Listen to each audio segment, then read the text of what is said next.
అమర్, రామ్మూర్తి, బాగి అందరూ ఇంటికి వస్తారు. రామ్మూర్తిని చూసి అమర్ వాళ్ళ నాన్న, బావగారు ఎల్లుండి మా కోడలు అస్థికలు గంగలో కలపడానికి వెళ్తున్నాం. మీరు కూడా మాతో రండి అని అంటే, అవును అన్నయ్య గారు, మీరు కూడా 2 రోజులు వీటన్నిటికీ దూరంగా వెళ్ళినట్టుగా అనిపిస్తుంది అని అమర్ వాళ్ళ అమ్మ అంటుంది.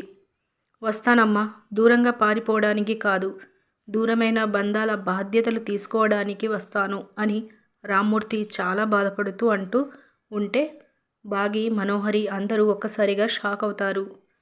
ఒక తండ్రిగా నా కూతురు అస్థికలు గంగలో కలిపి దానికి మోక్షం ప్రసాదించాలని ప్రార్థిస్తాను అని రామ్మూర్తి ఏడుస్తూ అంటాడు. బాగికి అర్థం అయి కానట్టుగా చూస్తూ ఉంటే అమర్ బాగిని చూస్తూ ఉంటాడు. అమర్ వాళ్ళ అమ్మా నాన్నలకు కూడా ఏం అర్థం కాకుండా అలాగే చూస్తూ ఉంటారు. బాగి, నాన్న, అక్క ఆచూకీ ఏమైనా తెలిసిందా అని రామ్మూర్తితో అడుగుతుంది. రామ్మూర్తి చాలా బాధతో బాగిని చూస్తూ ఉంటాడు. ఇలా మనకి చూపిస్తారు. ఇదండి ఇవాల్టి అప్డేట్స్. ఇలాంటి డైలీ అప్డేట్స్ కోసం మన ఛానల్ని సబ్స్క్రైబ్ చేసుకోండి. Thank you so much for watching.